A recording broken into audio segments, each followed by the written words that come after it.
yo no me imagino una elección ganando por 10 puntos, ¿viste? Y que toda esa cosa que pintan muchas veces algunas encuestas para mí son la foto de un momento, pero que de ninguna manera van a ser el final de la película. El final de la película va a ser mucho más peleado, es una elección donde hay dos presidentes que están recorriendo el territorio, Milei y Macri, sí, o sea, eso tiene peso político.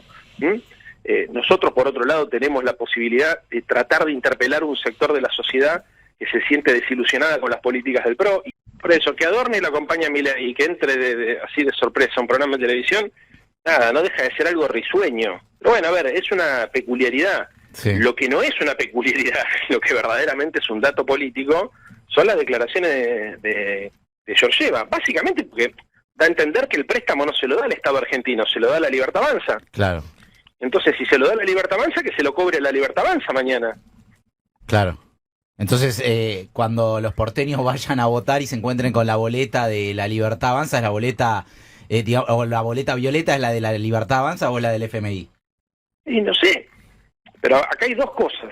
Primero, el apoyo político, y segundo, que me parece que hay algo que es un poco más sutil pero más profundo, que es que históricamente los acuerdos con el Fondo Monetario Internacional, ambas partes, el Estado y el Fondo Monetario Internacional, dejaban claro que eran con el Estado, eran institucionales, independientemente de quién fuese el presidente de la República.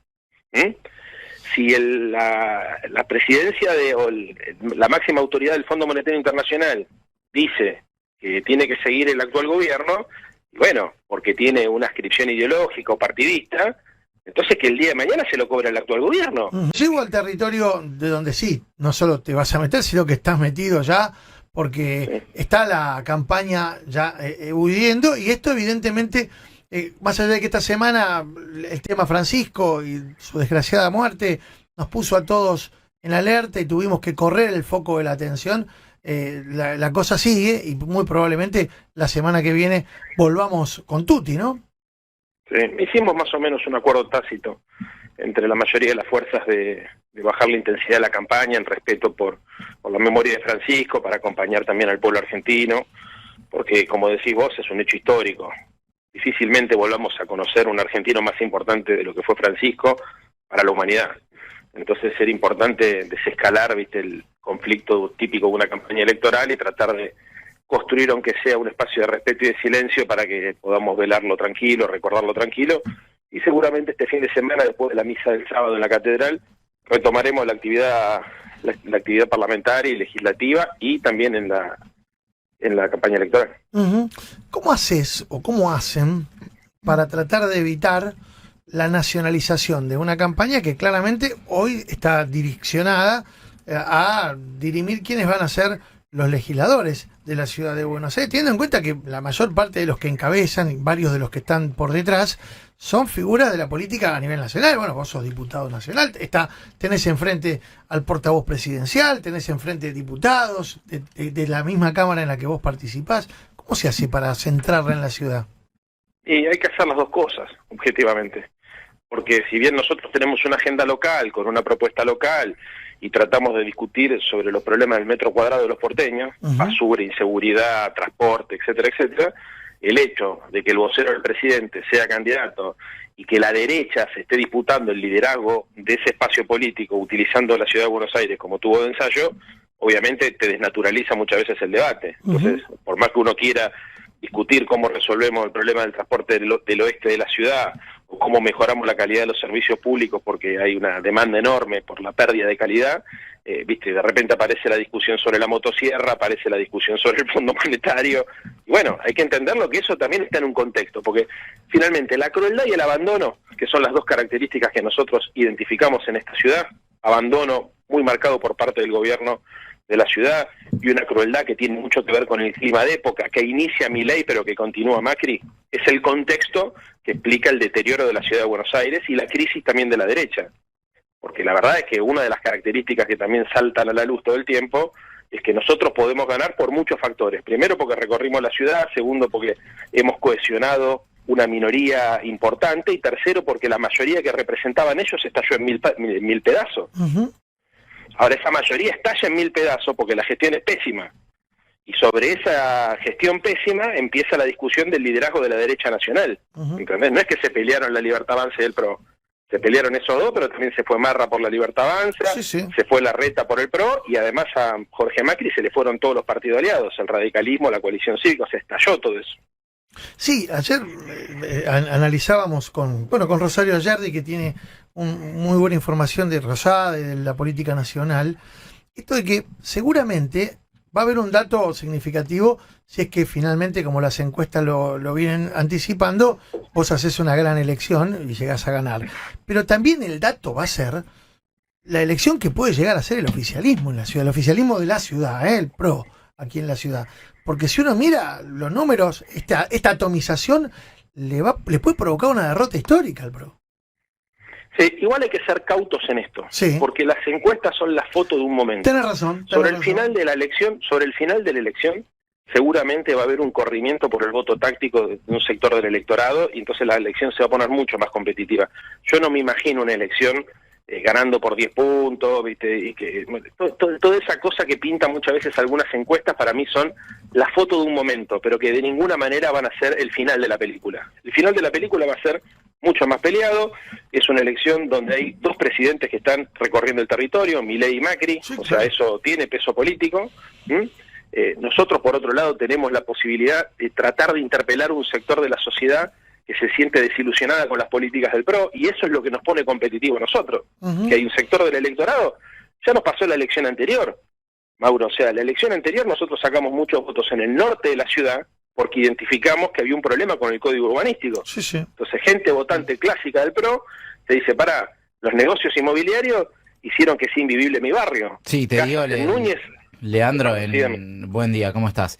Toda la zona de Chacarita, por ejemplo, Colegiales, Claro. toda esa te seguís encontrando con banderas o carteles que hablan justamente en contra del código urbanístico.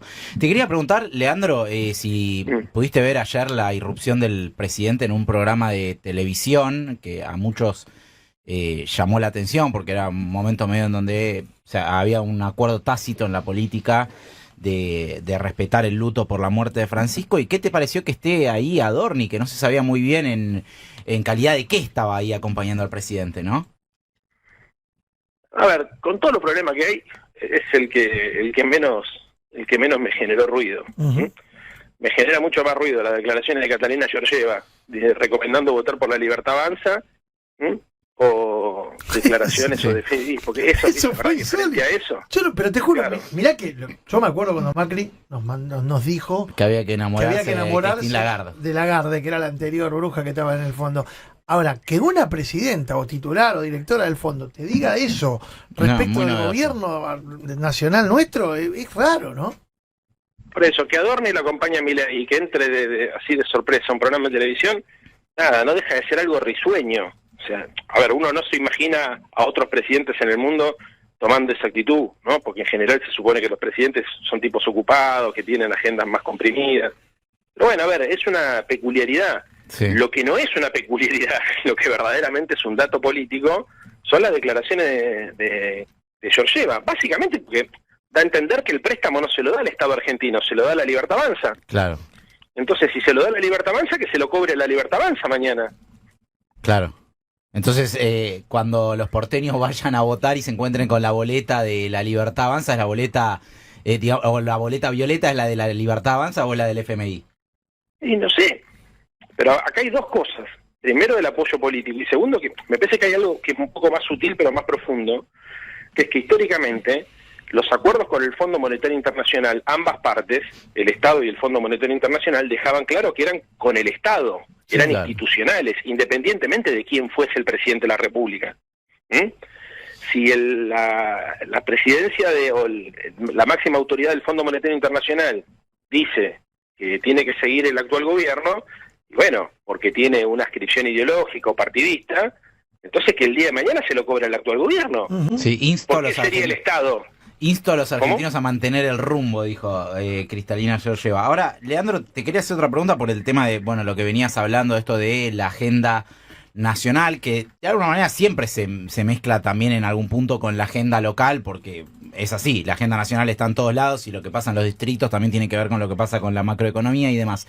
El martes va a haber un debate de candidatos a la ciudad. En ese sentido, ¿cuál va a ser tu estrategia? ¿Anclar solamente sobre los temas locales o también llevar a la agenda nacional que tiene que ver con lo que nos pasa a los porteños y a los que vivimos en los distintos lugares del país?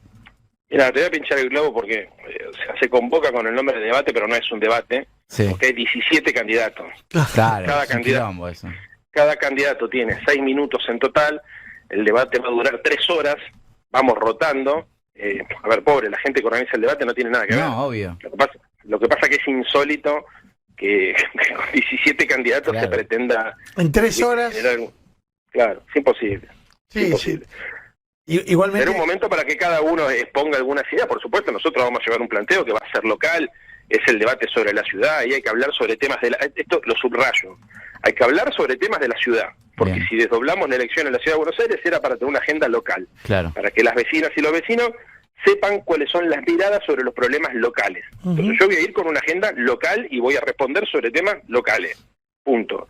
Dicho lo cual, te digo, es muy rara la metodología, básicamente porque es anormal un debate con 17 candidatos. Claro. ¿Viste? Y además hubo un sorteo donde, ¿viste?, los cruces fueron sorteados, entonces hay personas con las cuales vos no te vas a cruzar, qué sé yo. Digamos, me parece que se va a hacer lo que se pueda en el contexto que hay.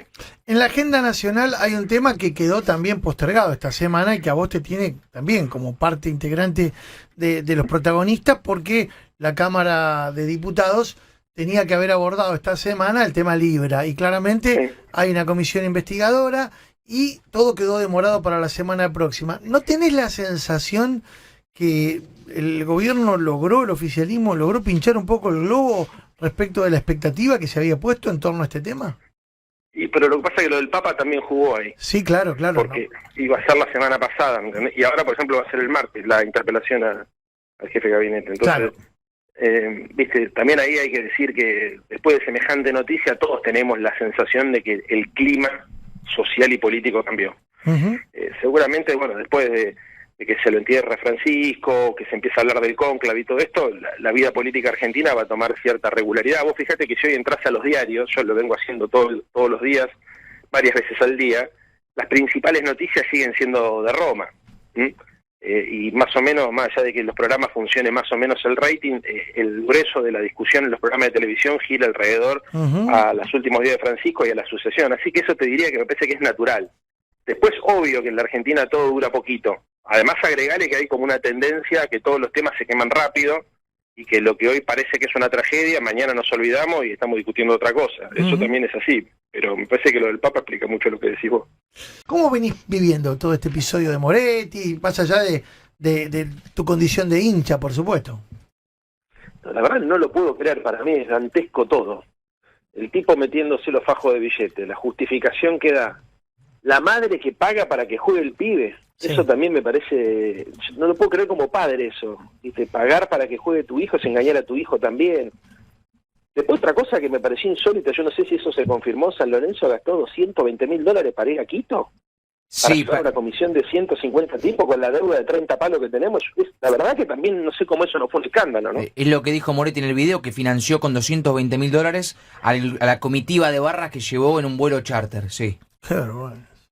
No, es un desastre, la verdad es un desastre. Ahora, me limito en la opinión hasta ahí porque, ustedes saben, yo nunca me metí en la política del club, Es soy cierto. socio, de hecho no fui a votar tampoco para no tener, viste, porque tengo amigos que en todas las listas, Claro. no me meto en la política del club, pero bueno, como hincha y como hincha del fútbol, porque yo los estaba escuchando a ustedes esta semana también, y Jorge Ujú. que es de River, bueno, y el resto de ustedes también opinaba sobre el tema porque nos conmovió a todos, ¿no? Claro, claro, por supuesto. Bueno, habrá que seguirlo con mucha atención porque, como vos decís, más allá de la cuestión estrictamente penal, porque hay una denuncia y hay una causa que está avanzando, hay también un destino institucional de San Lorenzo, que es uno de los clubes y de las instituciones más históricas, más queridas de la ciudad de Buenos Aires, a la que hay que atender también, ¿no? Me imagino. Así que estaremos siguiendo muy de cerca todo lo que ocurra en el querido Ciclón. Pero, Leandro, como siempre, un gusto charlar con vos. Te mandamos un abrazo. Abrazo grande. Gracias.